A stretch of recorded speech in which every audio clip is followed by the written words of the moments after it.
All right, welcome back to another edition of We Rise Fighting Labor podcast. We bring you today's labor news, history, and analysis from the U.S. and around the world.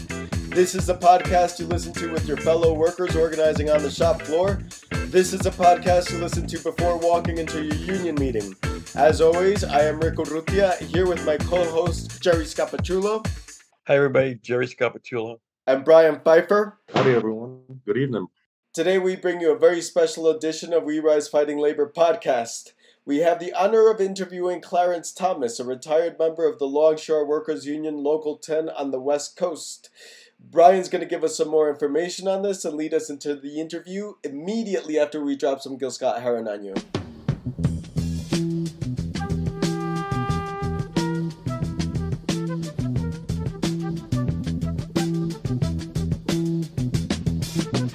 You will not be able to stay home, brother. You will not be able to plug in, turn on, and cop out. You will not be able to lose yourself on Skag and skip out for beer during commercials because the revolution will not be televised. The revolution will not be televised. The revolution will not be brought to you by Xerox in 4 parts without commercial interruptions. All right. Good evening, everyone. Hope y'all are doing okay. Like Rick said, we're very honored to have Brother Clarence Thomas, the real Clarence Thomas of ILWU Local 10 from the Bay Area, Oakland. And we are here tonight. Welcome, Brother Thomas. And we'd just like to start by asking you just your personal background and history and who you are and for our audience. Thanks. First of all, solidarity greetings to everyone who is listening to the program this evening. I want to thank We Rise Fighting podcast for inviting me, specifically Brian Pfeiffer, who is a friend and comrade. And Brother Utria, I just want to make sure, were you involved with supporting the Million Worker March some 17 years ago? There's another Utria. I don't know if that was you or someone that's related to you. Possibly. Not too many of us around. Okay. But yeah, I was active with it in Detroit. But I was going back and forth between Detroit and Massachusetts at that point. I attended.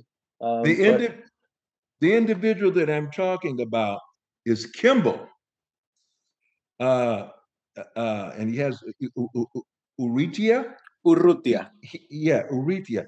He was the executive director of ASME Local 1550 and vice president of District 3 Texas AFL-CIO and vice president of the Harris County AFL-CIO Council. He was an early endorser of the Million Worker March. And so that your name, I mean, I said, this guy's too young, but you can't always judge things by how they appear. Uh-huh. So thank you for having me this evening.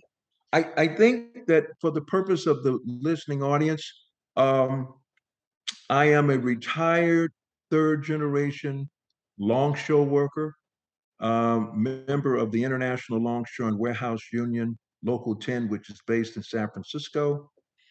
And for individuals who may be listening who don't have any idea as to what a longshore worker does, let me explain.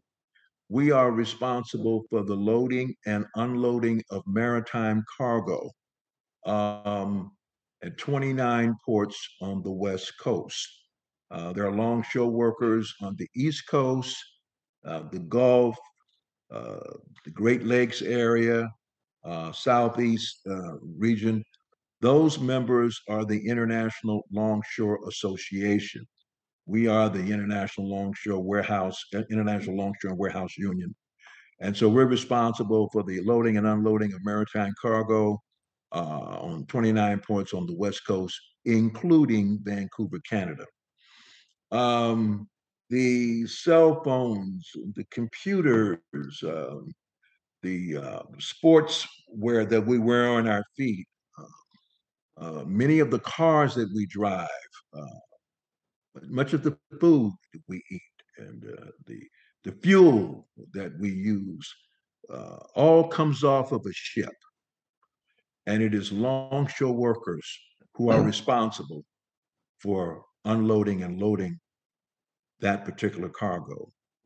Um, it's important to mention that longshore workers, whether they be in uh, Paris, France, in Germany, Japan, uh, Great Britain, uh, Baghdad.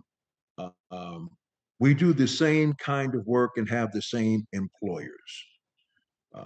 They may have different associations that they are uh, uh, responsible to. In our case, it's the Pacific Maritime Association, which represents ship owners, stevedoring companies, and terminal operators. We are absolutely critical to the global economy. When longshore workers shut down, international commerce is shut down. Not only are we responsible for the loading and unloading of the cargo, but we have a direct relationship to the rail system and to trucking. So we are essential workers. Um, we getting some feedback here. I don't know what that is. You can't see me, right? No, no. But anyway, I don't hear it now, but I was getting some echoing. I think a good place for me to start is my grandfather started on the waterfront in 1944. He was a part of the second great Black migration of those folks who came from the Deep South, who were trying to escape from Jim Crow and white supremacy for a better life. My dad started working on the waterfront in 1963. I started working on the waterfront in 1985. I am an African American trade unionist and community activist. My activism started at an early age. Both of my parents were very involved in the community and voted all the time. So I had a tradition of understanding the importance of voting. I understood the importance of community involvement. My mother was very active in the PTA, and my father was very active in terms of workers' rights, and long before he started on the waterfront. My activism started formally in the late 1960s. I was a student at San Francisco State College, and I was a part of the San Francisco State Black Student Union Central Committee, which was the leadership organ of that organization. And in 1968, November 6, 1968, we led the longest student strike in American history. The strike lasted some 4.5 months. We took on the Board of Trustees of the State College System. We took on the governor, at that time was Ronald Reagan. Uh, we took on the city of San Francisco, its tactical police squad. Uh, we took on corporate media. And part of the demands were the establishment of a Black Studies Department and a School of Ethnic Studies. But one of our demands, which really does not get as much attention as the two items that I just mentioned, was the fact that we were pushing for open enrollment. San Francisco State College uh, did not reflect the makeup of the city of San Francisco, meaning that Blacks and Latinos and Asians were underrepresented. Um, I came into San Francisco State the same year as the renowned actor, activist, producer, and director, humanitarian Danny Glover. We both were in the same class at San Francisco State. Um, I think that I would like to read something that would shed some light on exactly the significance of that struggle that took place at San Francisco State. You bear with me for a moment. Quote, one of the most effective confrontations in the history of the United States student movement, the San Francisco State College strike, will no doubt serve as a precedent for future campus disruption. The strike has been unique in many ways, differing completely from the events at Columbia University in 1968 or the recent disruptions at Cornell and Harvard. The San Francisco State strike witnessed the formation of new alliances, the use of new tactics, and the mobilization of unprecedented support. The effectiveness of the strike can be attributed primarily to the leadership of the San Francisco State College Black Student Union. Now, when I read this quote to people, one of the things that I mentioned is that you probably would think that this came from a radical or progressive publication. Well, quite the contrary. This is excerpted from the Riots, Civil, and Criminal Disorders hearings before the Permanent Subcommittee on Investigations of the Committee on Government Operations, United States Senate, 91st Congress, First Section, Part 22, page 571. I always tell young revolutionaries and radicals, if you really want to get some sense of how serious our movement is taken by the state, is when we read documentation such as what I just read to you. But taking it even further, I would say that that San Francisco State College experience was very meaningful, not only to Danny Glover and myself, but to so many of those who participated in that strike, too numerous to mention. But anytime that you are a young person, I wasn't 21 years of age yet, and you take on the state and you engage in a protracted struggle and you win, it certainly gives you the confidence moving forward.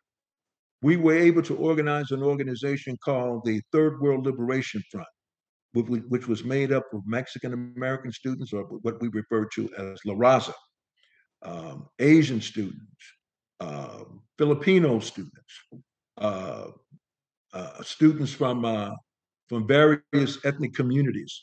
And we all came together around a set of demands. And when we made those demands, we made it very clear to the college that the pie would have to be expanded. In other words, we didn't want to have the things that we were asking for to be shared with others. No, that was the Black Student Unions. This is the Third World Liberation Front. So we understood the importance of alliance and coalition building. It's also important to mention that the American Federation of Teachers also had a list of demands based upon things that they needed at the college. But that was but what started all of that was the state college strike of the students. A very important element in terms of labor support was that the International Longshore and Warehouse Union Local 10 supported the teachers and the students. They provided jobs, what we call casual jobs. In other words, jobs that the members could not fill. Those jobs were offered to teachers and to students who were not collecting a paycheck.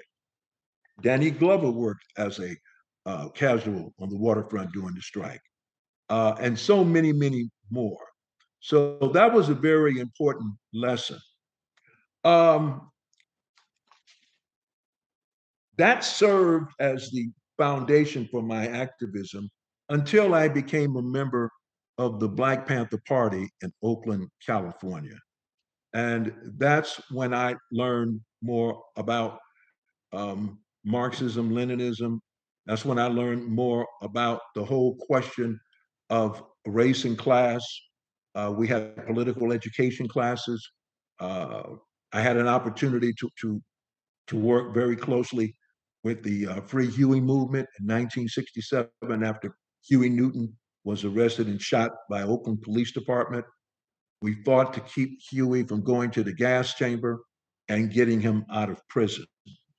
My parents allowed their homes to be utilized for Panther community meetings. Uh, there was a great sense of working class unity in terms of what the Panthers stood for and for the programs that they initiated. And for my experience with the Panthers was very, very important in terms of my political um, growth. I, like so many Black youth um, during the 1960s, had his social consciousness awakened by the Black liberation movement. And so that had a great deal to do with my involvement at the Black Student Union and San Francisco State and the Black Panther Party. Um, there were a series of questions that was presented to me for this program tonight.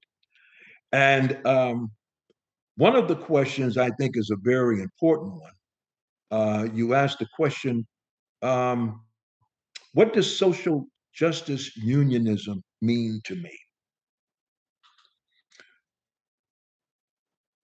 Social justice unionism means a great deal to me because it is so much a part of the history of the union that I belong to. I think that when we talk about the ILWU, we're talking about one of the most radical labor organizations, not only in the country, but in the world. And even though there has been um, a lack of that radicalism on the part of the international leadership in the last 20 years, the ILWU Local 10 has really been the social consciousness of the ILWU.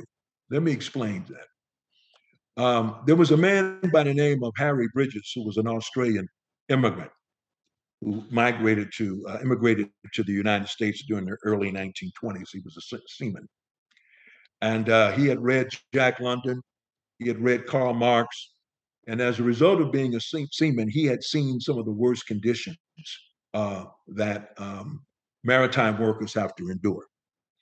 And so years later, he became a longshore worker in San Francisco. The ILWU, since its inception, has been an organization that has been committed to um, Black equality and to fighting discrimination. Part of his philosophy is it doesn't matter who your parents are, how much education you have, it's determined by a person's ability, what you can do on the job. And I think that it's important for people to understand that the ILWU, going back to its earliest years, let's take, for example, in 1934, where there was a West Coast maritime strike, and longshore workers were demanding a coastwide contract agreement, a 6-hour workday, an increase in wages. But one of the most important things was the end to the shape up, which was an undemocratic, discriminatory practice of how longshore workers used to get their jobs. And longshore workers used to be exploited. In other words, in order to get a job for a day, it depended on who you were, what ethnicity you were, how you were connected by family, whether or not you were giving kickbacks to the bosses. All of those things had something to do with who got a job. And so at that time in 1934, we were still the ILA. But here's the point. There were few Black people that resided in San Francisco in 1934. There were less than, I would say, far less than 100 Blacks that worked on the waterfront. And customarily, the way that those Blacks got hired on the waterfront is when the employers would would hire scabs, and they would go to the Black community and bring people on to work on the waterfront because that was one of the few chances that they had to work.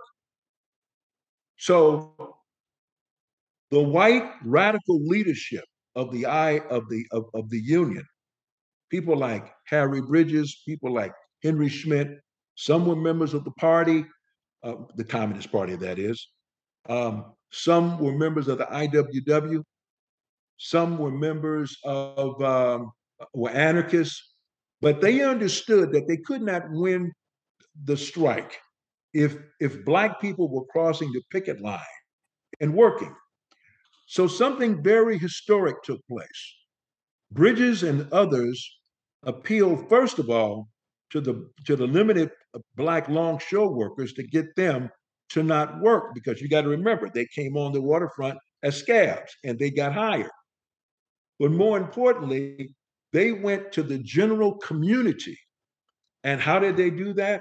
They went to the Black church, both in Oakland and San Francisco.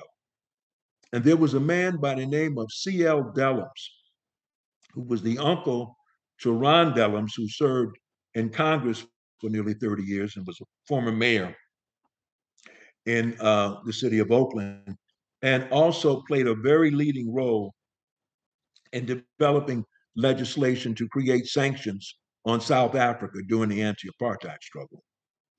Well, Dellums was a vice president of the Brotherhood of Sleeping Car Porters, and he facilitated those left-wing progressive forces in the local to go to the church and appeal to the community.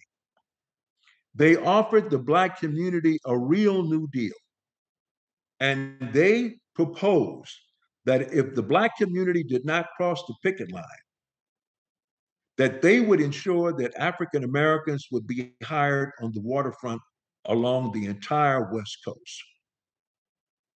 That was a very historic moment. This is 1934. Racism is still rampant and white supremacy, not only in the country, but specifically in the trade union movement. I maintain that those progressives and those radicals realized that Black Lives Matter in 1934. This is before anything came to develop about affirmative action. Those men understood the relationship between race and class. They made good on that promise. And we see the results of that took place during the Great Migration during World War II, when the numbers of Blacks who came into the Union increased exponentially to the point that in the 1960s, 50% of the longshore workers in ILWU Local 10 were Black men. When we look at things that occurred on the waterfront, for example, a couple of things come to mind. In the early 30s, when Mussolini invaded Ethiopia, there was a group of people that came out to the port, and they put a blockade together in order to protest this invasion. Longshore workers were in the process of loading nickel and other metals on a ship that was destined to Italy. They stopped work. They honored that picket line.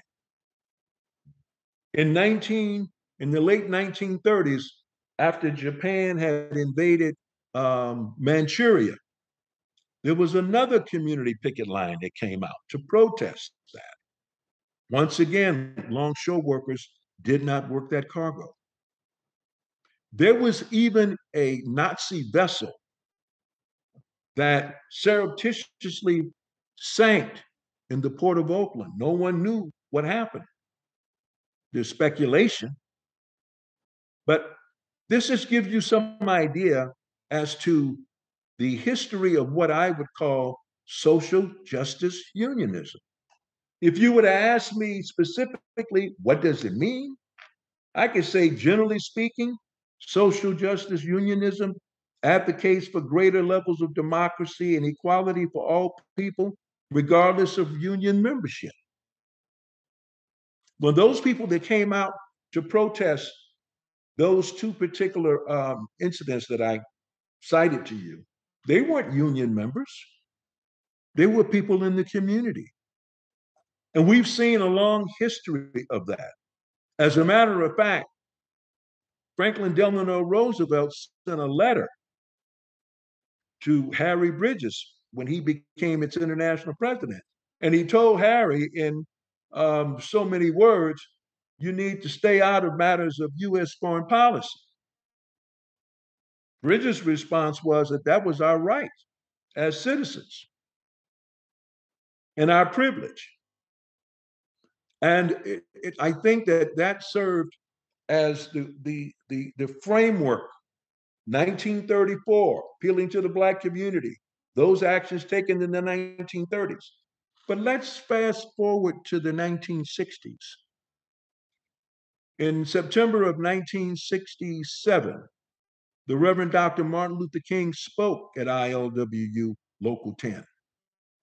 And one of the things that he mentioned was that he felt like he was not a stranger at Local 10 because Local 10 had been in the vanguard of providing material support, financial and material support for the civil rights movement, whether it was contributing money to buy buses, providing financial support to the SCLC, getting other longshore locals up and down the coast to support the civil rights movement. He also said that the sit-in tactic was borrowed from the auto workers in Flint, Michigan in 1937 who took over the plants. He said that the Negro freedom movement and the labor movement represented the bulwark of democracy. He said the same forces that oppose labor are the same forces that oppose the Negro freedom movement. Reverend, this took place some 6 months before his assassination. He was made an honorary member. Some would call this civil rights unionism. But these are concrete examples of what it means to be able to be concerned not only with matters concerning one's working conditions, contracts, benefits, all those things are critical to any union, but not being limited to that. Having issues and concerns that are tied directly to the community, tied directly to social justice movements during the 1970s and 80s, when military juntas were in place in El Salvador. We boycotted El Salvadorian coffee because of the military junta. After the coup and assassination of Salvador Allende in Chile, we refused to load bomb parts and other military equipment. And this happened because of the rank and file, not the leadership, but because these issues were discussed and we were familiar with those issues. Rank and file noticed, hey, these things are happening. We're not touching this cargo. Probably one of the most well-known actions taken by the ILWU was the anti-apartheid actions that really started in the 1970s with a union brother by the name of Leo Robinson. He came into the union the same time my father did in 1963. As a matter of fact, he lived on the same street that I lived on. Leo Robinson was a rank and filer. His dad came on the waterfront, part of the second great black migration in the 1940s.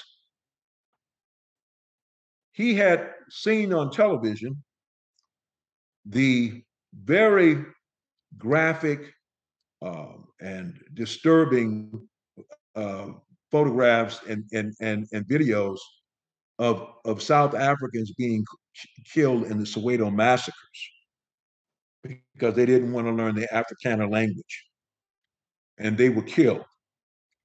He wrote a resolution calling for the boycott of South African cargo. And to show you how democracy works in the ILWU, he first wrote a resolution for the executive board that went to the membership up to the entire coast. For about 10 years, there were various speakers from the ANC who were in this country underground. There were videos that had been smuggled out of South Africa. There were people underground who were actually being supported by ILWU members to go to school in this country. So there was an awareness. It took about 10 years, but it culminated in 1984 when longshore workers defied their employers in Taft-Hartley and refused to unload South African cargo for 11 days. Well, as I mentioned, we're critical to the global economy. And when you disrupt shipping, that impacts the movement of international cargo. And it creates disruption, and it makes for international news. What happened was Nelson Mandela was on Robben Island when he heard about this. Also, what was happening in the ILWU was that there was a movement to boycott, divest.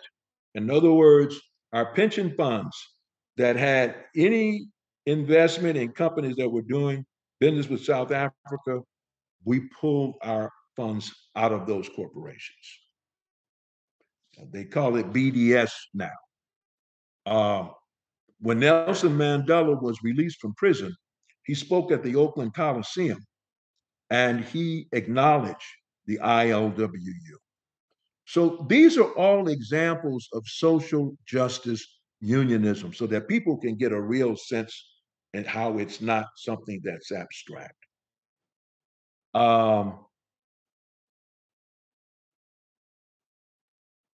This has continued. I tell people that the ILWU has a living history, meaning that it's not just about what I explained to you concerning the South African anti-apartheid struggle, the other actions that were taken regarding Latin America. It continues up to the present. Let's take, for an example, in 2010, when the flotilla carrying humanitarian supplies to Gaza, Turkish flotilla, I don't know if many of you remember, Israeli commandos killed some 9 to 10 people on international waters. There was a community picket line that took place at Stevedoring Services of America, starting like at 5 o'clock in the morning when the day shift starts to arrive. I was there that day. We did not work a Zim ship. That is an Israeli shipping line, one of the biggest in the world. We didn't work that ship that day. And that was because it was the first time that the labor councils had come out to protest the wanton murder by the Israeli government of people that were trying to support in a humanitarian way Palestinians. We didn't work that ship for 2 shifts. It was so successful that the South African, it's not the ambassador, can't think of the official. You know, when you have, there was an official from not from South Africa, but from Israel, that wanted to come and speak to the ILW Local 10 executive board. And we voted that we were not having a conversation with him. He wanted to explain the errors of our ways. Fast forward to 2014, with the wanton murder of women and children in Gaza and the West Bank. An organization in AROC, the Arab Resources Organizing Center, organized a community picket line And they came to the union to explain what they wanted to do. And they said that this was in the tradition of how the ILWU had responded to people who were supporting the anti-apartheid struggle in South Africa. A major demonstration took place in August of 2014. Thousands of people marched from the West Oakland BART station all the way to the Port of Oakland. And for 4 days, a Zim vessel was not worked in order to show solidarity with the Palestinian community. It also happened in 2020, once again. And this time, it wasn't limited to Local 10. There was actions taken wherever that Zim vessel went, in Los Angeles, in Seattle, in Tacoma, and also in Vancouver, Canada. So this is why I say that we have a living history, that the traditions of the ILWU are not something that you read about in a book or you admire in a museum. But those traditions and that history continues amongst rank and filers. I think that now would be a good time to talk about my anthology called Mobilizing in Our Own Name, the Million Worker March. I gave you some background about Local 10 and its radicalism. So it would make sense that in January of 2004, ILWU Local 10 initiated a resolution called the Million Worker March. It started first in our executive board. It was passed at our membership, and it went all the way to our Longshore caucus, which represent all of the Longshore locals on the West Coast. It passed unanimously. However, we didn't ask for any money because we knew that by asking for the money, that is where the leadership of the ILWU was going to use as an excuse not to support the Million Worker March. And why is that? Because the Million Worker March was going to take place a couple of weeks before the national election for president. I don't know how many of you even remember. Well, I'm sure Brian remembers and Gary remembers. Rick, I don't know if you remember who was running for president. You do. It was a man by the name of John Kerry, who's married to a woman who is the heir to the Heinz ketchup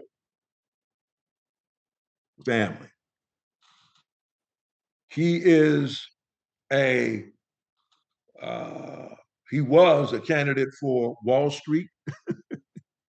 He had no program at all for the working class. As a matter of fact, he was trying to outflank George Bush from the right by calling for a surge in Iraq.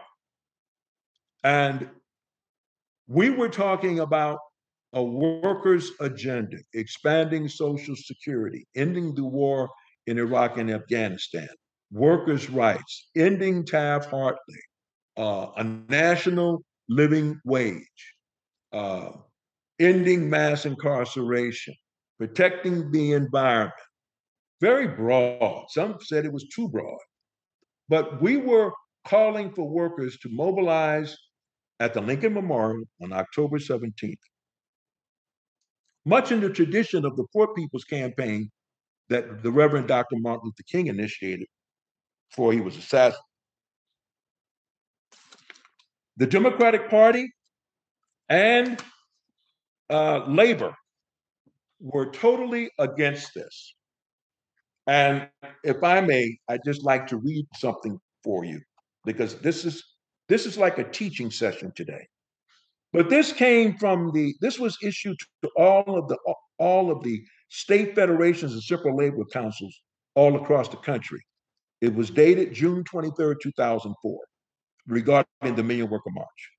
Quote, "You may have seen a reference to a Million Worker March being called for by a number of local unions, individuals, and organizations in mid-October. While we may agree with many of the aims and issues of the march, The AFL-CIO is not a co-sponsor of this effort, and we will not be devoting any resources or energies toward mobilizing for a Washington demonstration this fall.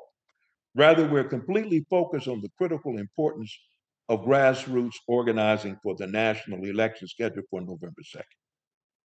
We think it is absolutely crucial that we commit to the efforts of removing George Bush from office. We encourage our federations and area councils, the Central Labor Councils, not to sponsor or devote any resources to the demonstration. Now, they didn't call or contact our international to say if that was all right. This is something that they did on their own.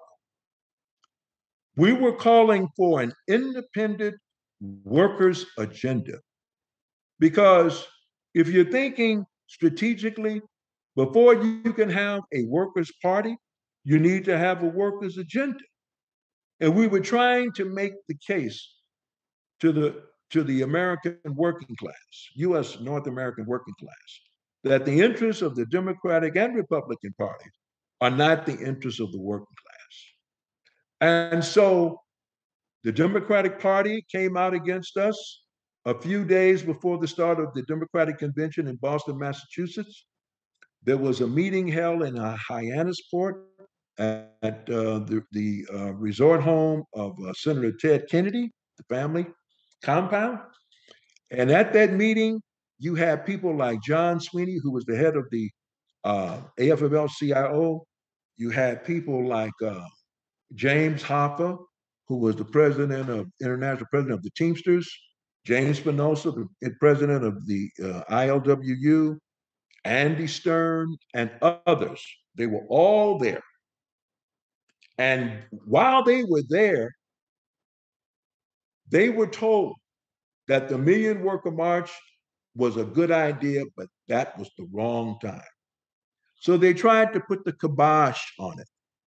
And I think that was probably one of the most flagrant examples of the Democratic Party and labor who are hooked to the hip.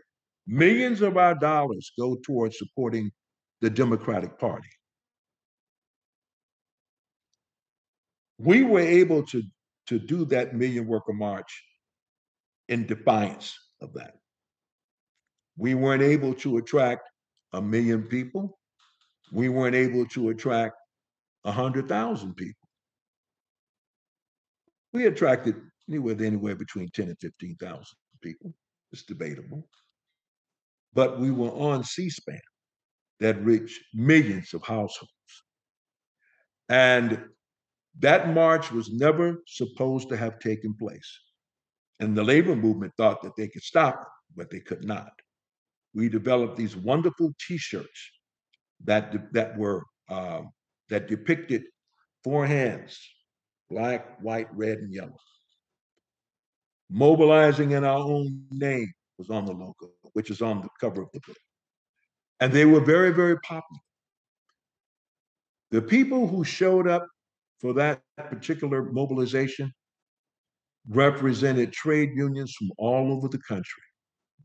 Teamsters, SEIU, AFSCME, labor, SEIU, and more importantly, we had trade unionists from South Africa, from Japan, from Haiti, from Canada, who were there as well. Martin Luther King III was there. Danny Glover was there. Dick Gregory was there. So many trade union leaders and activists. But one of the most important alliances that developed in that mobilization was that involving the anti-war movement and trade union movement. And that was very, very important. Also, students, youth. A worker is a worker whether or not they're unemployed or partially unemployed. You still are a worker. And we were able to bring various forces together. And let me tell you why that was so important.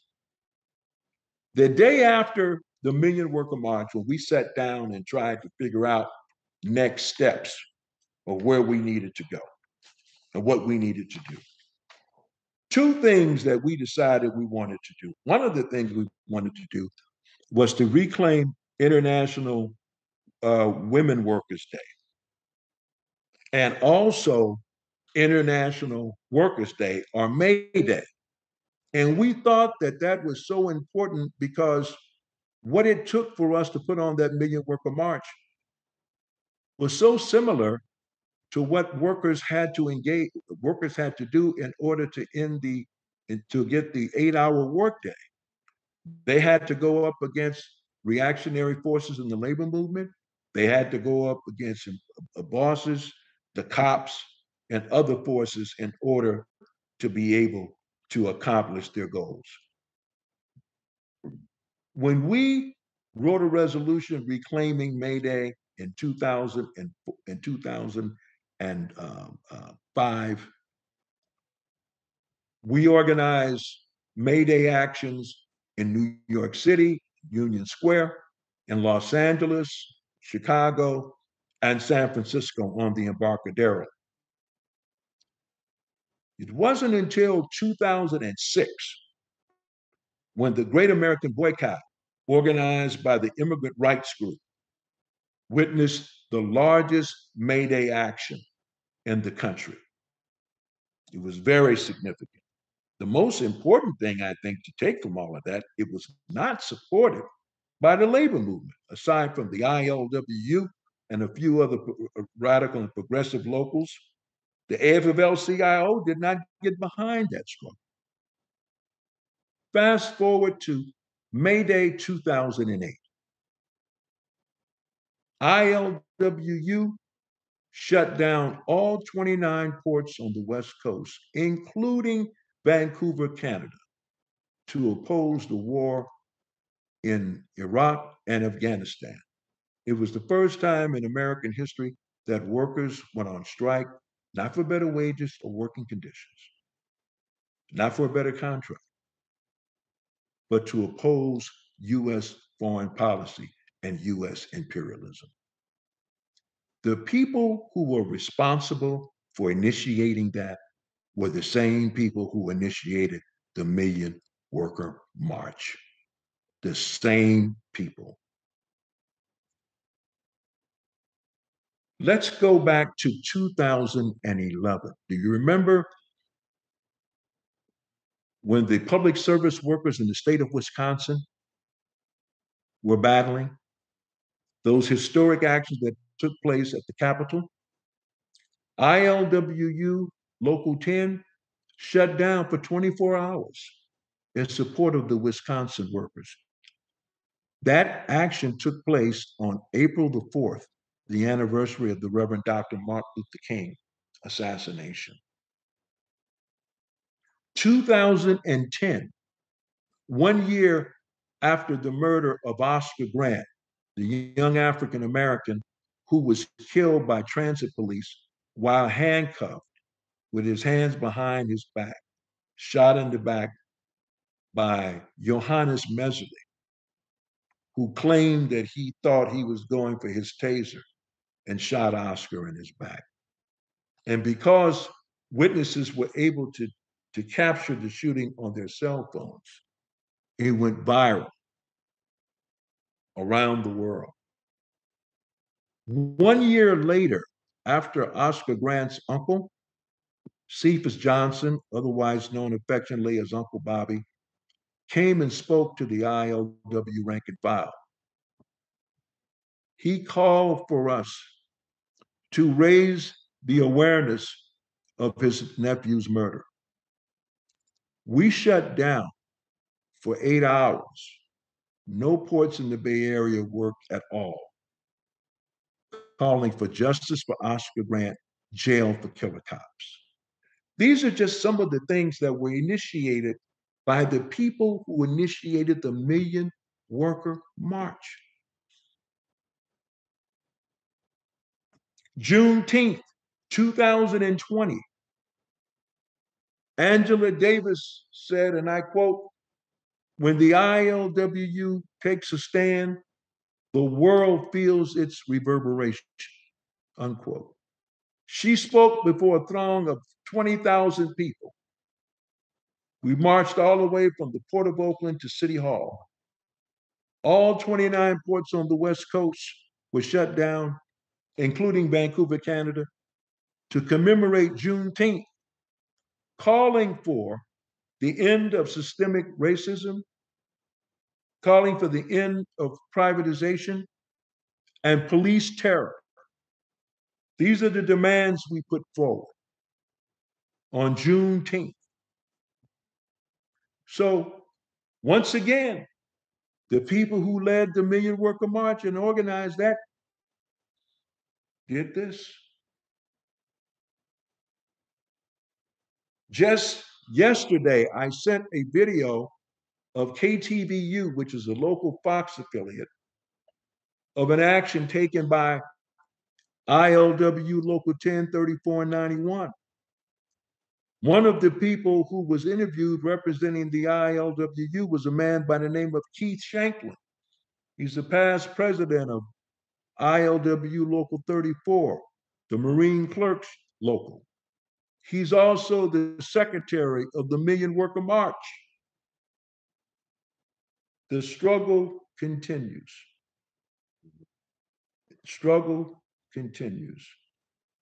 So, Go Brother ahead. Thomas. So I think Brother Jerry here had a question in line with that, and the solidarity you're describing, both domestically and internationally. Question about the railroad workers that is happening today and the potential impending strike. Brother Jerry. Yeah, thank you again. It's an honor to be talking to you, Brother Thomas.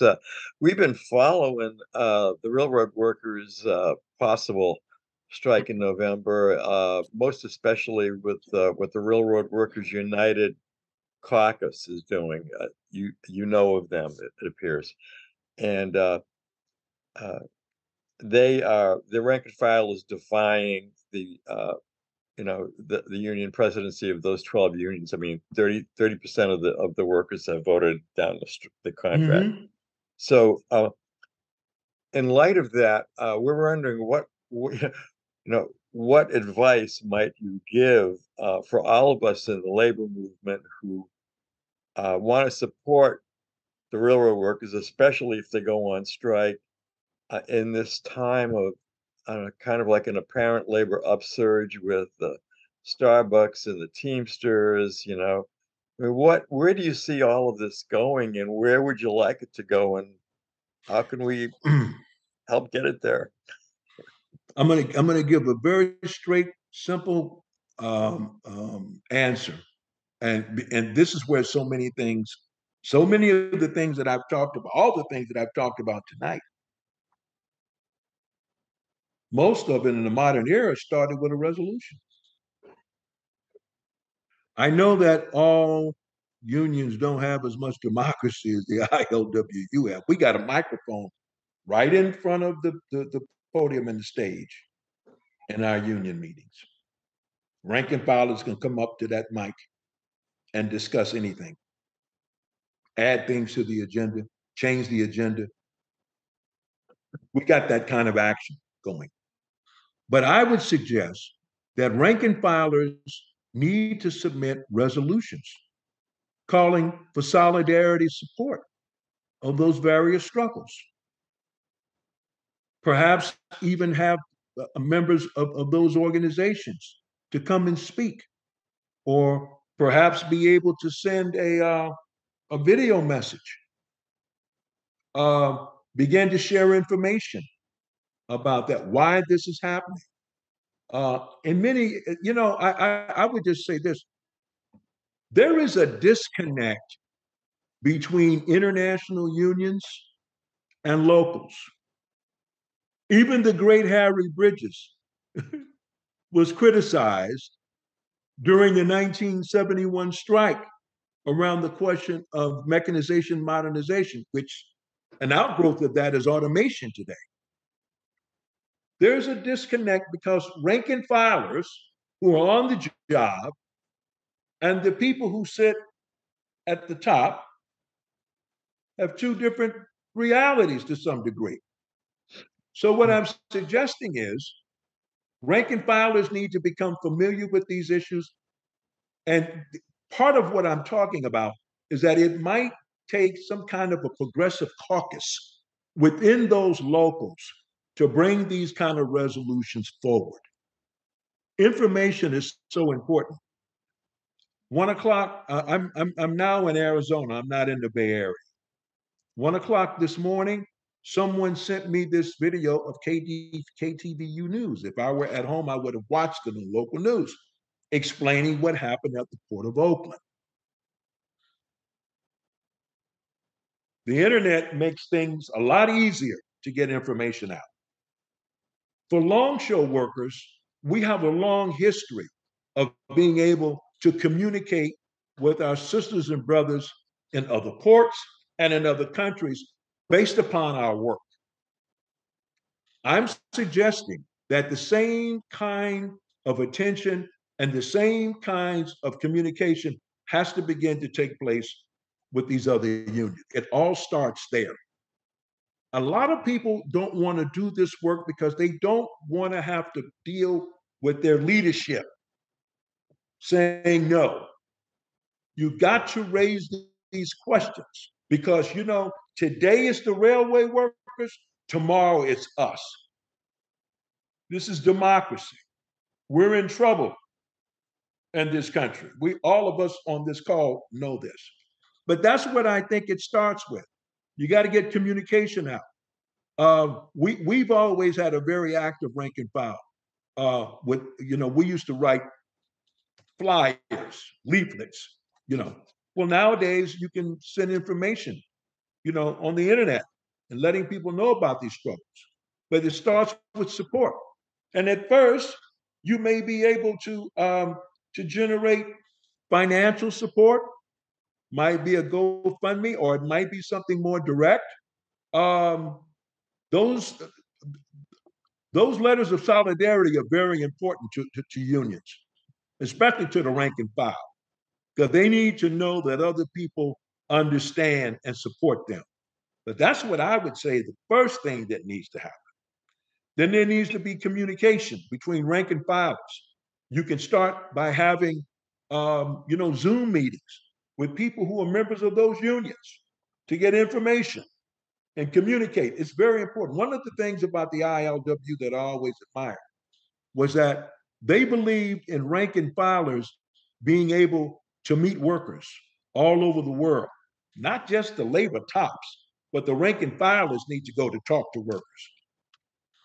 2004, I was a part of an international delegation that went to Baghdad to meet with Iraqi trade unionists to find out what was happening to them under the occupation. I was the only African American part of this international delegation. I went there, came back, shared information. The next thing you know what happened? Iraqi trade unionists came to the United States to tell their own story. But it all happened with that delegation that I was a part of. So I'm trying to share things with people who are listening to me. These are concrete examples of what we have to do. This is not glamorous work. It takes work. And we have to be prepared to face opposition. But we have to stand strong and firm. And I think that's where we get started here. And then we build on that. All right. Well, thanks, Brother Thomas. I think Rick has a follow-up question for that. Yes. Okay. Brother Thomas, we are also recording another episode this Sunday, and the theme of the episode is how are strikes won. And I was hoping you could chime in on that, give your own 2 cents. How are strikes won? What does it take? What advice would you give someone new to the labor movement about how strikes are won? Well, I've never, all the strikes that I've been involved in were very short-lived. It wasn't. I wasn't around in 1971 for the strike. That strike lasted for months. Let me just say this to you: before you go on strike, there has to be education to the rank and file as to what the issues are and what's going on. I think that in too many instances, there is a disconnect between the people who know what's happening, who are dealing with the employer, and they're not telling everything to the rank and file because they think that they know best and they give the information out to the rank and file in bits and pieces. Anything that the employer knows, the rank and filers have a right to know. I've always been a firm believer in that. In terms, the other thing is that workers need to be prepared for a strike, which means that you need to have a strike fund. And people, you need to start preparing for the possibility of a strike long before you have one. It's very disingenuous to put workers in a position where they're not somewhat prepared. And I'm not suggesting, even if you got a strike fund, that's not going to be able to take care of you as if you were working, but it provides you with some subsistence. I think that you need to be aware of the issues. People need to be very clear what they are, where the employer stands, what the history has been in terms of their position on the question of wages, and especially, in some industries, employers have made a ton of money during the pandemic. That's certainly been the case with the shipping industry and the ILWU. Companies have made tremendous profits because of the dynamics that occurred with the pandemic. Lack of manufacturing, backup of orders, shortages of ships. They've raised prices. So that's just the shipping industry, okay? But workers have been, a lot of the workers who are part of the essential workers have been getting exploited. We've worked during the pandemic. Significant number of people have died. Like one of the issues with the rail workers, as I understand it, has to do with the whole question of sick leave.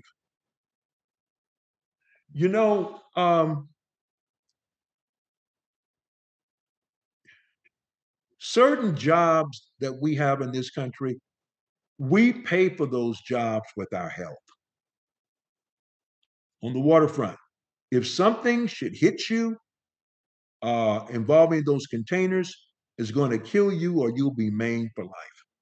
There's also something called particulate matter, which is soot that comes from diesel engines, which impact people. So there's these disclaimers when you go through the gates. When you enter these premises, there are things that can cause premature births, cancer. They tell you these things when you come in. So what I'm suggesting is that people need to be very clear about health issues at those jobs. I mean, working on the railroad is dangerous. And people need to be compensated for that in some meaningful way. So you need to have some education, a lot of education. You need to understand that this is the last resort. This is what the employers are telling us. They're shortchanging us, and this is what we need to do. This is what we have to do. And the whole idea is to be able to get the employers to do something sooner rather than later. And I think that the whole point of building solidarity with other unions, what it means is that other unions can begin to do things to show solidarity support. Unions can do things. Let me give you an example. The action that was taken yesterday by ILWU Local 10, 34, and 91, they don't have a contract right now. They don't have a contract. I think that I can't speak for the leadership, but what I can tell you from past experience when we've been in contract negotiation without a contract, there's a tendency on the part of the leadership And I think that this is a business unionist philosophy, meaning that the leadership sees itself in being in partnership with the employers to this degree. Let me be very clear. The leadership wants the rank and file to behave as if we still have a contract. Don't do anything until we tell you. Continue to work. They don't want the rank and file to do anything militant. The reality is, this is the time to be militant because you don't have a contract. Now, I'm not suggesting that you just willy-nilly do things, but here's the whole point. It's not business as usual now. We have been without a contract. I'm saying we. The ILWU been out without a contract for going on 5 months now. The contract officially ended July 1. They started negotiating, I'm sure, in June, if not earlier. Here we are into November. Things are not going well. Local 10, 34, and 91 took an action yesterday.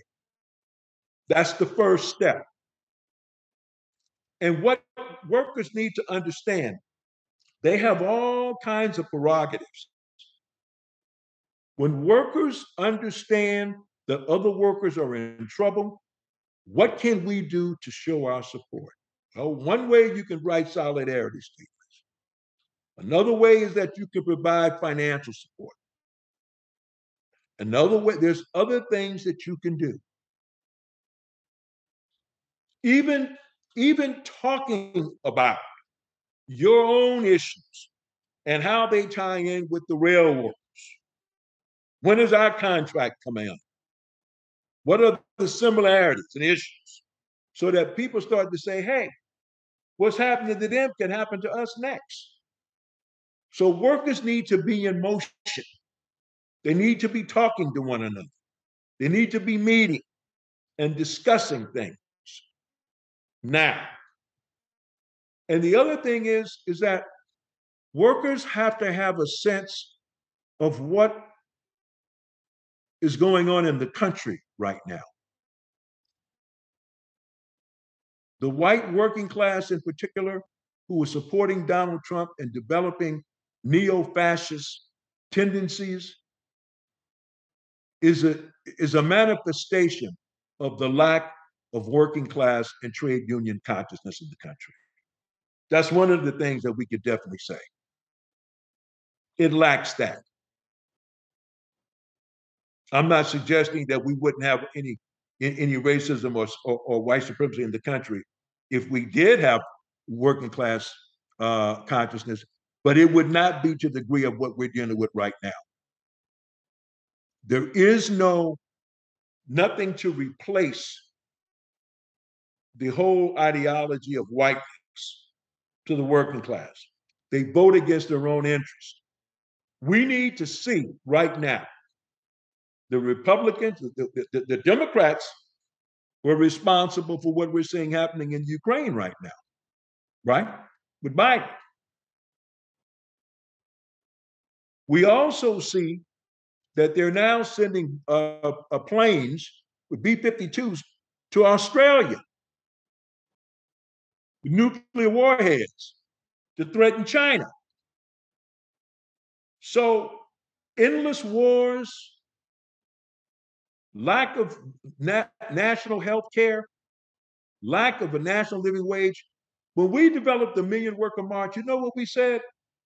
It doesn't matter what political philosophy a worker has. They believe in Social Security. They believe in a national living wage. They believe in sending their children to college. They believe in workers' rights. They are against endless wars and so many other things. But when you don't have a vehicle by which you can rally workers around their common interest, labor used to speak for the entire working class, not just for longshore workers, not just for the construction trades, not just for service workers. They spoke for the entire working class. That's why the entire working class was able to, to get 8 hours a day, vacations, all the rest of that stuff that are now under attack. Trade unions are not doing that anymore because they're hooked to the hip of the Democratic Party. I touched on something called business unionism, and that's a real problem today out of so many of the trade union leaders. They see themselves as being junior partners of the Democratic Party. They want to be invited to the White House. They want to be close to the Secretary of Labor. They don't want any militancy to be manifested by the rank and file, because all that's going to mean is they have to explain that to Biden and all of their Democratic masters. I'm just being very truthful here. That's a real problem. And the only way that you're going to be able to deal with that is through rank and file democracy and rank and file unity. Get these rank and filers to start talking to one another, to start having conversations, writing simple resolutions, bringing them to the union. You got to agitate. It's hard work. There is no panacea here. I'm sorry, but there just isn't. It takes work. And so that's what we got to get to. Let me bring something up that I think is very important that's happening in the city of Oakland. Many of you may not be baseball fans, but there is a baseball team in Oakland called the Oakland Athletics. And it's owned by a man by the name of John Fisher, whose family are major landowners and they have forestry, trees. But they also own the Gap, Old Navy, and a bunch of other stuff. Well, they own the Oakland A's. Fisher is also a major player and supporter of charter schools, undermining public education. Fisher wants to build a 35,000 seat baseball park, a 3,000 what I call skybox condominiums, a 400 room hotel, some 2 million square feet of retail and commercial space, a performing arts center, and recreational space at the third busiest port on the West Coast, which is the Port of Oakland. Yeah. You know, capitalism is in crisis. We know about the contradictions that take place between the bosses or the ruling class and the workers. But in this case, you've got a U.S. capitalist who wants to infringe upon international shipping to the degree that there's an organization that's been formed called the East Oakland Stadium Alliance, because where the Oakland A's play right now is in East Oakland at the Oakland Coliseum. We say that they should rebuild their stadium there where they are, which is located near two freeways, 2 rail systems, and they want to come to the waterfront because of its ambiance, scenery. But it's the third busiest port. And so an East Oakland Stadium Alliance is developed, which is made up of labor unions, stevedoring companies, shipping companies, community people, all on the same side to stop this intrusion into the economic engine of Northern California.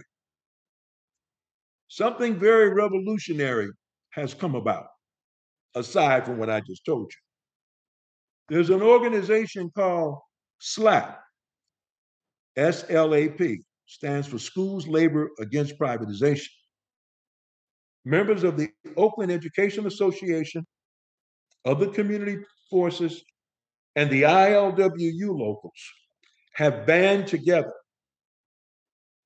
to stop school closures due to charter schools, and also, what you may not know, school districts in Oakland are now looking to sell school properties to developers to build high-end condominiums. And this is not hyperbole, but my father attended a school in West Oakland called Clawson. For the past 20 years, it's been the home of high-end condominiums. The other part of it is, John Fisher, as I mentioned before, he wants to privatize part of the port. That's public property that Democratic operatives and politicians are supporting. And even some labor organizations, such as the building trades of Alameda County.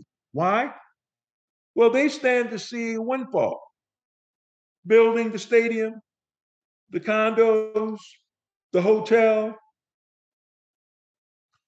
There are some who say, the building trades would also be enthusiastic about building concentration camps. All they want to do is put their workers to work, not thinking about the outcome of what they're building. Yeah, building trades are going to make money, but after everything is in place, what are we talking about? People who sell baseball caps, peanuts, popcorn, as opposed to men and women. The ILWU workers, a woman, a Black woman, a white woman, a Latino woman, a transgender woman, if she operates a crane or some other type of container handling equipment, they make the same as a white man or a Black man. There are very few careers in the country where that takes place. And this is what would be threatened. You just can't build a port anywhere. So this grouping of longshore workers and teachers, let me tell you what they did. This past May Day fell on a Sunday. So teachers and longshore workers decided that they would take a solidarity action in support of one another on April 29th. Teachers didn't go to work on April 29th. Longshore workers didn't go to work. They rallied in support of the teachers. The longshore workers were only supposed to be off for 8 hours. But guess what happened? Teachers and other community people went to the Port of Oakland on the night shift to show solidarity for the longshore workers. The night shift didn't work. This is indeed revolutionary, comrades. Teachers, longshore workers coming together around mutual interests. This is what has got to happen with respect to that question you raised with me about how are the unions. Now, we've been working on this alliance and coalition for over 3 years now. I've been very much a part of it. And I'm retired now, but the work continues. This is really meaningful stuff that I'm talking about. Longshore workers and teachers? Well, why wouldn't they? We have somebody, Fisher is a major player of charter schools. He owns one and funds them. So I realized right away that we had something in common with the teachers. But let me tell you what it took. It took rank and file action at the bottom to push to make this happen. Yes, we invited the labor tops to come, and they showed up and spoke at rallies and things of that nature. But it was at the bottom where this action took place. It took 3 years, but we did it. So it's everything that I'm telling you, I'm trying to back up with some concrete I'm not just telling you stuff that I think. I'm telling you about experiences that I've had. And I think that's one of the important things about this podcast this evening. I want to thank you once again. We fight, we rise fighting. It's very important that I say this for having me on the program tonight, because there are not too many forums where we could have this kind of dialogue. There is nothing hocus pocus about this. This takes hard work. I say that I'm retired from the waterfront, but not from the struggle, and that's true. Here I am Thursday night. I'm not watching Thursday night football. I'm here with comrades and friends. This is important stuff, and I realize that it is. People are looking for answers, and I just have to tell them the truth. You got to get in there and you got to do some work, and you can't be afraid of being rejected. I tell people all the time, I've won elections. I've lost more elections in local 10 than I've won. But I'll tell you this, the most significant contributions that I've made to local 10 and to the working class was done when I was not an officer. When you are an officer, you have a responsibility to take care of the day-to-day work of the union. And that's very important. But when you are a rank and filer, you can shut shit down, excuse my language, on the job when things ain't going well. You don't have to call the tops. You just do it. It's called taking action at the point of production. And I realize that all unions don't have the same kind of prerogatives that local 10 members do. But the rank and file, let me just say this for everybody in the listening audience. Let me be very clear about this. When the rank and file is united and strong, it makes for a stronger leadership, because the leadership has to be accountable to the rank and file. Harry Bridges, one of the great labor leaders of the 20th century, he always told the employers, when the employers say, well, Harry, why are you coming with this? This is, we can't do this. Harry would say, it's not me, it's the rank and file. Even when they're wrong, they're correct. And, he meant that. He said, yeah, I'm the one that got the headlines.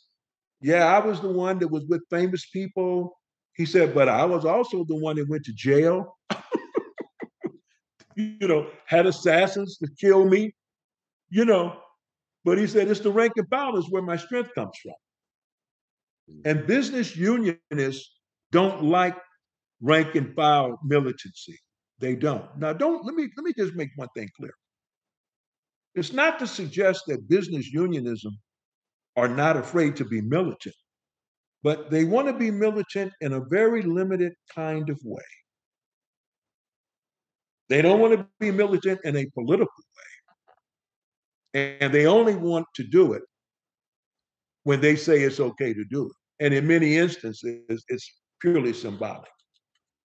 Yesterday was not symbolic. Anytime you stop working, the employers are worried because it affects shipping schedules. Now, let me tell you what happened yesterday. I wasn't there, but I can tell you this. The word got out up and down the coast that Local 10 did something. We've been in negotiations all of these months, and we haven't been able to get any movement around this issue of automation. This action that was taken yesterday is going to make other rank and filers up and down the coast begin to think, hey, we got to get some things going here. The employer and the employer and the leadership are all singing the same tunes. Is this going to go on for another 5 months? We don't have a contract. So let's call the attention of the leadership and the employer that we don't. They must have forgot. Because you know what? They're not like rank and filers. They're not like rank and filers. They're not. Their jobs are different. But I can tell you now, I'm sure when they had the contract negotiations meeting today, This is one of the first things that popped up. What the fuck is going on in Local 10? But they know about Local 10. This is the local of Harry Bridges. This is the local of Leo Robinson, who wrote that resolution. Leo also contributed $50,000 of his own money for T-shirts, buttons, pins, to build the Million Worker March. I lost 2 years of pension money because of my work regarding the Million Worker March. Yeah. Others paid sacrifices. Yeah, Clarence Thomas is retired, but they still shutting things down in Local 10. They ain't forgot. That's the black local, by the way. It's the only predominantly African-American local on the West Coast. And you know that based upon what I told you tonight about what happened in 1934. It's the most militant local. And I want to say one thing for the record. The ILWU is not as militant as it once was. We have a new generation of workers who were not born during the civil rights movement, who didn't come along, whose parents were part of the Great Depression. These are workers who have come along, even if their parents might have been members of the union. They're coming along at a different time. They're coming along when many of the benefits that previous generations have fought and died for, they're receiving the fruits of that. But as Paul Robeson once said, every generation, I'm not quoting him, but he said something to this effect. Every generation has to fight to hold on to what they have. And if they don't, they're going to be judged by history. I believe that. I tell rank and filers all the time. I've been telling the youngsters, if this stadium and these development goes up, it's going to take away your jobs. But if you're just thinking about tomorrow and getting a paycheck, and you're just thinking about the immediate future, you're going to miss out. And the next thing you know, once they start building, it's all over. You have the most leverage, the most power before it gets to that point. Because once they start building, they may as well just shoot you down. They said, we're not stopping for you now. You should have raised issues before now. But the project is going forward. And so these younger people today, the only thing that they have are people who were a part of those struggles who are still around. People like Keith Shanklin, who was the Secretary Treasurer of the Million Worker March, who was a part of that interview. People like Trent Willis, who came up with the idea of the Million Worker March, who's the past president of ILWU Local 10. People like Gabriel Proud in Pacific Northwest with Local 52, who was a part of the Million Worker March. There are not very many of those people that are still around, but they know the history. And my book, this book is so important because this anthology documents everything that I've talked about tonight. This is a contemporary history book. And it's very critical of our leadership because it's a critique of business unionism. I love my union. Still do. My mother is 94 years of age. She turned October 1st, she turned 94. I tease her. She's been on the union's payroll since 1944. She doesn't pay a dime when she goes to the doctor. When they started HMOs, you know what they said? This is socialized medicine. These people, listen, these people are incredible, man. It never stops. The only thing that I can say is that I love my union. I wrote this book as a testament to that. This is the progressive history of the ILWU. Yeah, a lot of people in the union didn't like this book, but the book is so beautiful. The book is so well done. They were absolutely astonished. They thought I was going to put out a book that was going to be very esoteric, no photographs. This book has 600 images in it, which is important. It's not a picture book, but it shows you things. And the people who wrote in this book were people who were a part of the capturing struggles.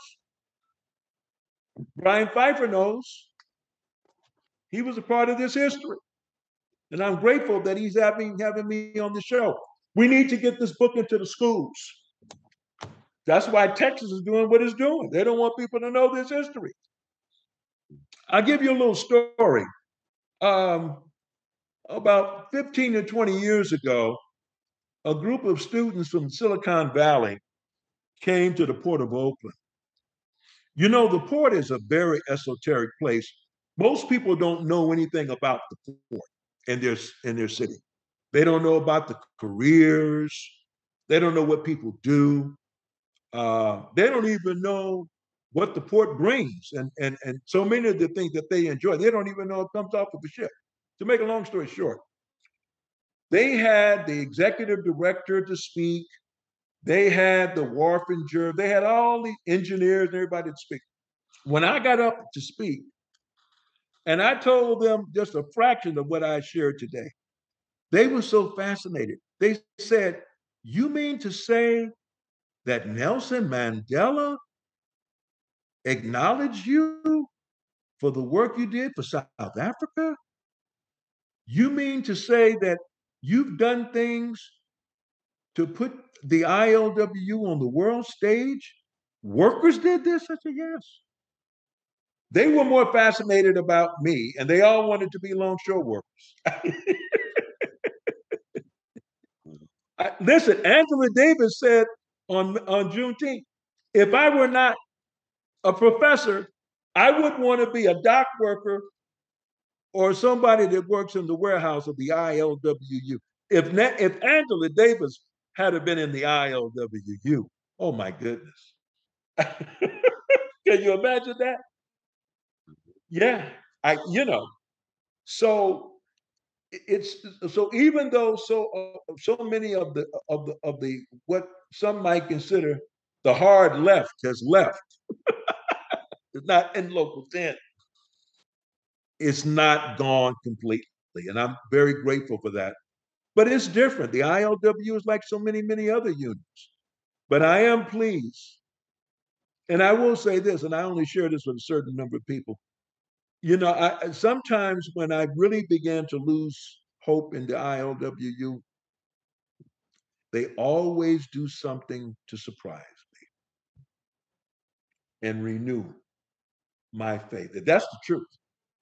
Sometimes I say, I don't know. And they do something. And I think that there is something about longshore workers that you'll find in Houston and various other places too.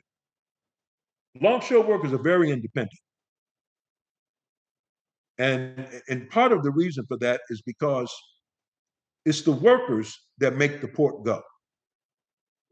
It's not the administrators at the ports. It's the workers that make it safe, productive, and efficient, and they know that. Now, the issue becomes in knowing that, will they use that leverage to support their community? To stop police murder? I submit that one of the ways that we could stop police killings in the streets is when workers take action against it. Stop work. They say, oh, if you do this shit, you'll have to answer because they might just be some disruptions. One thing I'll close out with is this. In 1934, July 5th, there were two strikers that were killed. One was a longshore worker, the other one was a cook, part of the Marine Cooks and Stewards. They were both killed by the police. It was called Bloody Thursday. Every July 5th, all longshore workers on the West Coast shut down for 24 hours. We do not work for 24 hours the day after July 4th of July, to commemorate those two martyrs.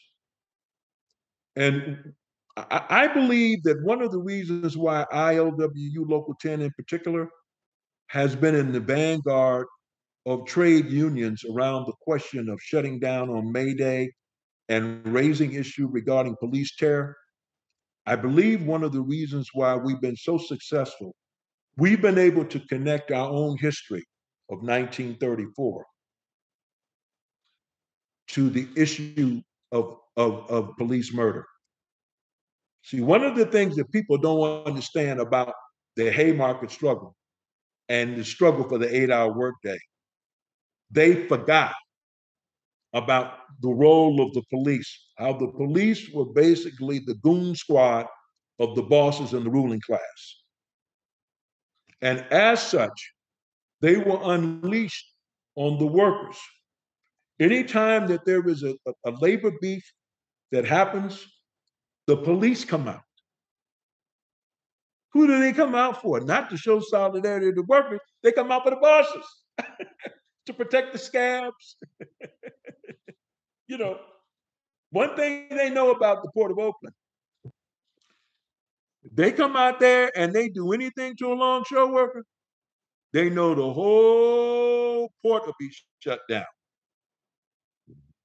And I think that history about the role of the police, longshoremen know more about capitalism than the average worker in the United States of America. And why is that? Because we know that the cargo in those containers cannot be sold. That cargo cannot, which is merchandise, cannot be sold until such time as it comes off that ship, put on a truck, and sit to a distribution center somewhere. We don't have as many warehouses as we used to, because now they have just-in-time delivery. They'll just let the container sit there on the port until it's needed to get to Macy's or wherever it's got to go, called just-in-time delivery. We understand capitalism. We really do. And that's one of the reasons why we have the leverage that we have. But the question is, will workers utilize it, use it? There ain't a damn thing that the international president can tell if he should come to a union meeting and says, what the hell was that all about? You all shutting down. He would not dare say that. 5 months of no movement on the question of automation? Is this going to go on for another 5 months? It could go on for another 5 months. It's possible. But I submit to you that if workers say, you know what? We need to work to rule. This is not business as usual. We don't have a contract, fellas. There are things that we can do that can cause a lot of heartache to the employers and a reminder to the shipping industry who's got the power. I'll close on that. All right, Brother Thomas. We'd really like to thank you for this evening, and also the last question we were going to ask you, but it's I think you already addressed it. The fundamental role of culture in ILWU Local 10, but also workers. Your local has been stellar in this over the years, from the drill team to Mr. Paul Robeson singing at the hall to Dr. King history of music to Miss Nina Simone and many others over the years. So really want to thank ILWU Local 10 for keeping the cultural struggle moving with workers as well. So Rick, want to close it out? Yeah, as usual, we're going to close it out with some music, with some jams to keep you all inspired, keep your spirits up in the struggle. And we thank you for joining us. Thank you, Brother Clarence Thomas. This has been an honor, and it's been, of course, very insightful and inspiring. We'll catch you again. We'll catch you again real soon. Our next episode is about how to win strikes. How strikes are won. So catch us again, and we will talk to you all soon. Take care, people. Have a good one. Peace and solidarity.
love.